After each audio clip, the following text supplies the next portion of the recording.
അപ്പോൾ മച്ചാമാരെ ഇനി ആരും അൾട്രാലൈറ്റ് മീൻ അടിക്കുന്നില്ലെന്ന് പറയില്ല കേട്ടാ. ഈ കിണ്ണം കാച്ചി 2 ജിന്നുകളെ എടുത്ത് ഞാൻ ഇന്ന് മീൻ പിടിക്കാനായിട്ട് ഇറങ്ങി. ആദ്യം തന്നെ ഞാൻ ഈ ഒരു കളർ ഷെയ്ഡാണ് ഞാൻ എടുത്തത് കേട്ടോ. സംഭവം ഒരു ഫ്ലോട്ടിംഗ് ലൂർ ആണെങ്കിലും നമ്മൾ നല്ലതുപോലെ ഒരു ആക്ഷൻ കൊടുത്ത് വലിച്ചു കഴിഞ്ഞാൽ മീൻ ചാട്ടപ്പെട്ടാന്ന് അടിക്കും കേട്ടോ. എന്തെന്ന് അറിയത്തില്ല, നമുക്ക് ആദ്യത്തെ കാസ്റ്റിംഗിൽ തന്നെ ഇത്തവണ ഒരു പാര അടിച്ചിട്ടുണ്ട്. മിസ്സൊന്നും ആക്കാതെ അവനെ അടിച്ച സ്പീഡിൽ തന്നെ ഞാൻ അവനെ വലിച്ച് കരയിലോട്ട് കയറ്റി കേട്ടോ. പിന്നെ വേറെ ഒന്നും നോക്കാതെ ഞാൻ പിന്നെയും കാസ്റ്റ് ചെയ്ത് അടുപ്പിച്ച് രണ്ടാമതും മീനെ അടിച്ചു കേട്ടോ.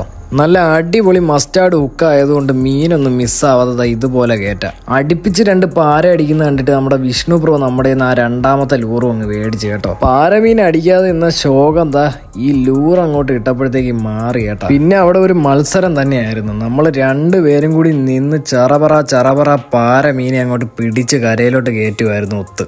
ഈ കുഞ്ഞൻ ലൂറ് കണ്ടിട്ട് പാരമീനൊക്കെ ബിരിയാണി കിട്ടിയതുപോലെയായിരുന്നു സ്ട്രൈക്ക്. അതുകൊണ്ട് ഇന്നത്തെ നമ്മുടെ അൾട്രാലൈറ്റ് ഫിഷിങ് നല്ല ഫീൽ ചെയ്താണ് നമ്മൾ ഓരോ മീനെയും പിടിച്ച് കയറ്റിയത്. ഇനി അൾട്രാലൈറ്റിൽ മീൻ കിട്ടുന്നില്ലെന്ന് പറയുന്നവരൊക്കെ ഈ ഒരു ലൂറും കൂടി ഒന്ന് ട്രൈ ചെയ്ത് നോക്കുക കേട്ടോ. എന്തായാലും നമുക്ക് വീട്ടിൽ കുറച്ച് മീനെ കൊണ്ടുപോകാനുള്ള മുതൽ തന്നെയുണ്ട് കേട്ടോ യവന്മാര്.